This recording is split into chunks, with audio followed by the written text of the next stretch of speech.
بسم الله الرحمن الرحيم السلام عليكم ورحمة الله وبركاته meel kastoo aad joogtaanba allaha awoodda la dhammaantay waxaynu ka wada baryaynaa inuu naga wada badbaadiyo cudurka coronaviruska fayrasyadiisa kala duwan iyo guud ahaanba cudurkaasi aafada uu bini'aadamka u geysanayo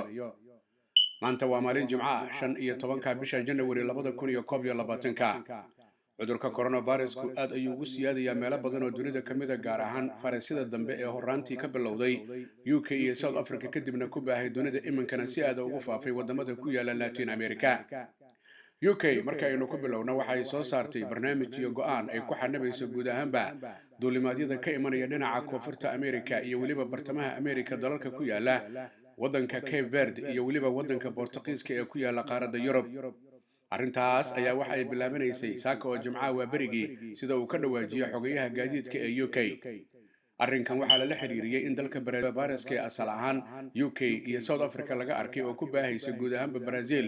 taasoo loo arko guud ahaanba wadamada ku yaala dhinaca bartamaha iyo koonfurta wadamadaasi in ay yihiin kuwa uu ku faafay cudurkaasi viruskiisa qaybta cusub. laakiin marka la fiiriyo wadanka Portugiiska sababta loogu daray waxay qiil uga dhigeen inay jiraan dad badan oo ka yimaada dhinaca Brazil oo taga dalkaasi Portugiiska, laakiin haddana laga reebay marka la fiiriyo gaadiidka waaweyn ee waxyaabaha muhiimka ah geynaya ama ka keenaya wadanka Portugiiska ee dhinaca UK. dalalka halkaasi iyagu ku yaala ee koonfurta iyo bartamaha ayaa waxaa ka mid ah wadamadaasi Brazil iyo Argentine, Colombia iyo waliba Panama, Peru, Paraguay, Uruguay iyo Venezuela oo iyaga loo arko in qaybtan labaad ee cudurka coronavirusku ay markaasi si aad ay ugu baahday. UK waxa ay shaaca ka qaaday inay laga maarmaan tahay inta labadaas la qaato si markaasi loo yareeyo baaxadda xoogga leh iyo sida aadka ay u faafayo qaybtan labaad ee horaantii September 2020 asal ahaan laga arkay UK iyo waliba South Africa dadka yimaada UK markaasi laga arkay. marka daba la fiiriyo UK maalmihii ugu dambeeyay tirada cudurka soo ridashadu dhowr maalmood oo qiyaastii ilaa 4 maalmood ah waa ay ka yareed 50,000 oo qof iyadoo loo arkayay in wixii markaa ka horeeyay tiradu ay 60,000 kor u dhaaftay. laakiin xagga dhimashada marka la fiiriyo maalmihii ugu dambeeyay talaadadii arbacadii iyo khamiistii tiradu ma aanay yareen oo waa ay badneed. maalintii talaadadii dadka cudurka u dhintay UK waxaa lagu sheegay 1243. maalintii xigtay arbacadii dadka UK cudurka uga dhintay waxaa lagu sheegay 1554, laakiin waxaa la sheegay tiradaas arbacadii inay ku jirto tirooyin aan hore loo sheegin ee dhammaadkii toddobaadkii hore markaas aan la soo gudbinin. maalinimadii shalay oo khamiisa tirada dhimatay waxaa lagu sheegay UK guud ahaanba cudurka coronaviruska 1248. tirada guud ee UK cudurka coronaviruska uga dhimatay waxa ay tagtay ilaa iyo 86,515 ruux. waxay qabaan maamulayaasha caafimaadka in tirada hadday soo yaraato dadka cudurka uu soo ridanaya ay yaraanayso tirada cudurka dadka u dhimanaysa, iyagoo markaa u arkaya maalmihii ugu dambeeyay inay hoos u dhacaysay tirada soo ridashada. dhinaca kalena si aad UK looga waday barnaamijka ah tallaalka kala duwan ee la talaalaya dadka oo loo arkayo si xawliya inuu ku socdo oo ay dhici karto sida ay sheegeen dhammaadka bisha February ee soo socota in ilaa iyo 15 milyan oo reer UK ah tallaalka ay qaadan doonaan. maamulayaasha caafimaadka iyo maamulayaasha dhinaca siyaasadda UK waxay labaduba ay ka siman yihiin inay u soo jeedinayaan dadka guud ahaan reer Yurub dadaal xoog la muujiyaan oo awaamirta la raaco aadna loo kala fogaado sankii afka la xirto nadaafadda lagu dadaalo maadaama qaybtan cudurkan coronaviruska viruskiisa dambe uu yahay mid si aad u faafayo oo 70% ka dheereeya xagga faafidda kii hore ee asal ahaan ka bilowday dhinaca Wuhan ee dalka China, laakiin aan markhaati loo haynin dhinaca dhimashada in uu ka la mid yahay oo uu ka yaraan karo. laakiinse marka la fiiriyo isbitaalada qaar culays ayaa laga soo sheegayaa, taasoo loo arkayo in NHS-ta culayska looga qaadi karo. waa sida hadalka u dhigeen maamulayaasha caafimaadka iyo hogaamiyayaasha UK in dadka reer UK aad ay u taxadaraan oo marka hadday dhacdo dadka kulmaya ee iyagu istaabanaya ama sheekaysanaya hadday aad u kala fogaadaan oo kulanka la yareeyo inay dhici karto in markaas tirada uu soo ridanayaana ay si aad iyo aad u yaraato kadibna dhimashadu ay markaas yaraan karto. lanta jimciyadda quruumaha ka dhaxaysa ugu qaabilsan dhinaca caafimaadka ee WHO ayaa waxay shaaca ka qaaday in qabiiriintii iyo saynisyahanadii ka socda ay tageen dalka China gaar ahaan magaalada Wuhan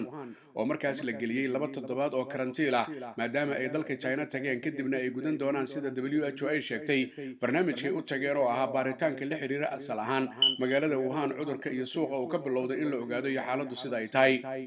nin ka tirsan saynisyahanada oo lagu magacaabo Dale Fisher oo isagu qaabilsan arrimaha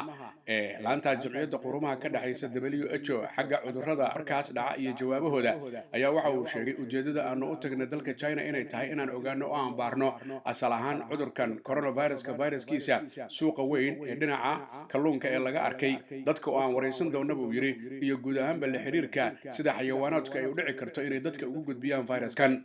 annagu uma aanan tegin dalka China buu yiri dad inaanu eedayno iyo wadan midna laakiin ujeedkeenu waxa uu yahay haddaanu yahay saynisyahanada WHO inaan ka baaraan degno asal ahaan cudurkaani halka uu ka yimid iyo China siduu u soo gaaray laakiin xukuumadda China waxa ay qabtaa ayaga laftooda cudurku inuu dibadda uga yimid oo asal ahaan iyaga aanu ka bilaabanin raggaas tobanka ee saynisyahanada ee WHO ka socda ayay ahayd in bishan horaanteedii ay hore u tagaan laakiin waa la xanibay xagga fiisaha iyo dalkugalka taasina waxay keentay inay daahaan laakiin markii dambe dhammaantood ay ku wada xasileen magaalada Wuhan haatanna ay karantiil ku jiraan oo ay sugayaan inay ka baxaan kadibna hawshooda ay qabsadaan qaaradda Afrika markaynu fiirino waxay ka mid tahay qaaradaha cudurka uu saameynta ku yeeshay laakiin waa qaaradda ugu dhimasho yar uguna soo ridashada yar marka la fiiriyo qaaradaha kala duwan ee adduunka iyo cudurka coronavirus ee sanadkii ka badan ka jiray adduunyada wararkii ugu dambeeyay waxay sheegeen ilaa iyo 270 milyan oo doos oo tallaala in la hubiyay inay tagi doonaan qaaradda Afrika kadibna loo qaybin doono wadamadaas iyadoo ujeedku uu yahay in cudurkan lala tacaalo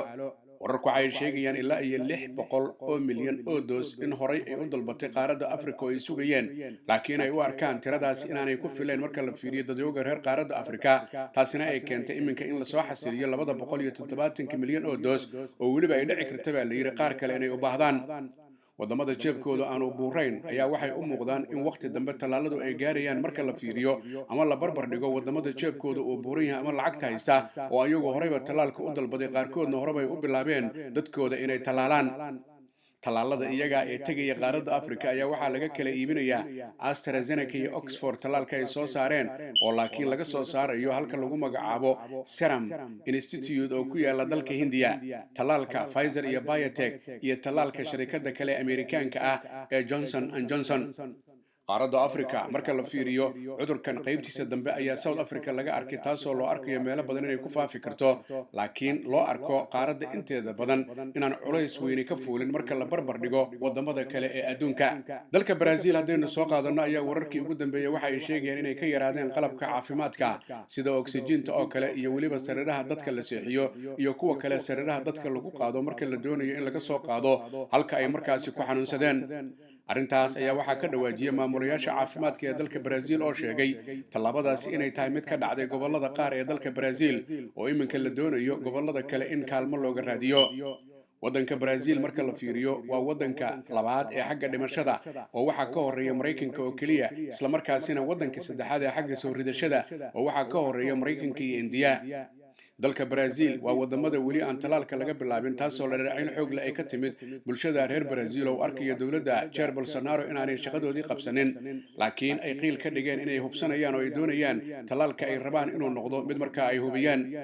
wararkii ugu dambeeyay dhinaca talaalada ee dalka Brazil waxay sheegeen in la eegay talaalka dalka China shirkadda ka socota ee Sinovac lagu magacaabo kaasi oo ay sheegeen markii la fiiriyay tijaabooyinkii kala duwanaa in laga arkay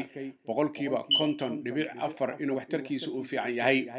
toddobaad ka hor ayay ahayd Sinovac talaalkeeda dhinaca Brazil markii la eegay in lagu sheegay waxtarkiisa iyo dhinaca caafimaad qabkiisaba 78 laakiin hadda hoos ay u dhacday oo ay noqotay 50.4 waxaa jira warar sheegaya in si degdeg ah dawladda Brazil ay u dalbatay laba talaal oo kala ah AstraZeneca iyo Oxford kay soo saareen iyo midkan Chinese ee Sinovac laakiin wali way ilaalan tahay arrinta ku saabsan go'aanka ugu dambeeya ee la doonayo in degdeg loo soo daabulo dalka Brazil culayska xoog leh ee dhinaca coronavirus-ka ka qabsaday waxa uu keenay ilaa 8 milyan iyo 200 kun oo ruux cudurku inuu soo rito dadka badan 206 kun oo ruuxna in cudurka ay ugu dhintaan guud ahaanba waddanka Brazil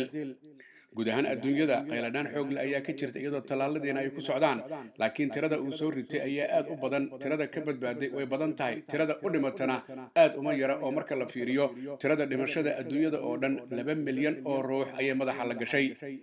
dadka cudurkani uu ku dhacay ee ka badbaaday adduunyada waxaa lagu sheegay ilaa iyo 51 milyan iyo dheeraad, taasoo loo arkayo in dadkaasu markii hore cudurka ay qabeen laakiin siyaabo kala duwan ay uga bogsoodeen. tirada guud ee cudurka adduunyada uu ku dhacana waxay kor u dhaaftay 93 milyan iyo 200 oo kun oo ruux.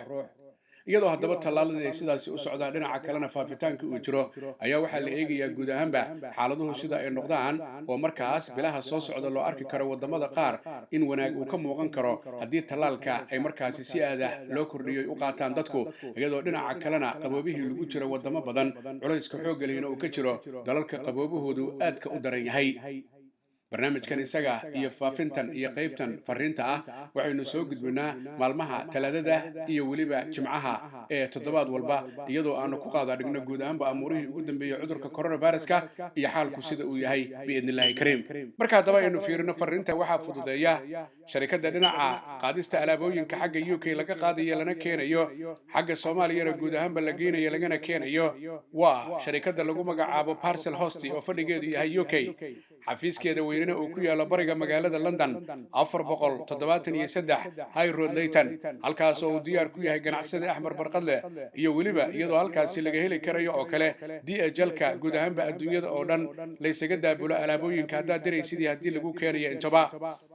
ganacsade Axmed Barqadle waxaa kaloo uu bulshada u hayaa guud ahaanba taleefanada noocyada kala duwan ee kuwii ugu dambeeyey iyo cunooyinka kala duwan, waxaana lagala xiriiri karaa telefoonka eber 7949512877. dadka Soomaaliyeed meel kastoo ay joogaan badhib iyo dheef waxay la wadaagaan dadweynaha dunida, waxaana laga rabaa inay islaaliyaan ay feejignaadaan baryada eebada ay badiyaan nadaafadana ay ku dadaalaan inay dhageystaan awaamirta ka imanaysa maamulayaasha dalalka ay joogaan, iyagoo aan iloobi in halku dhigi ahaa walaalle ha ii soo dhowaan yaana kuu soo dhowaan yaana isu soo dhowaan aan kala fogaano baryada eebba aan badino nadaafadana aan ku dadaalno. maxamed axmed xaaji cagmadhiga iyo bahda telefishinka caalamiga Universal ugu qaabilsan arrimaha ka wacyigelinta bulshada cudurka coronavirus oo idin leh annagoo kariimkeena kaashanayna kaalinteena aan ka qaadano ka hortagga coronavirus. maasha Allah.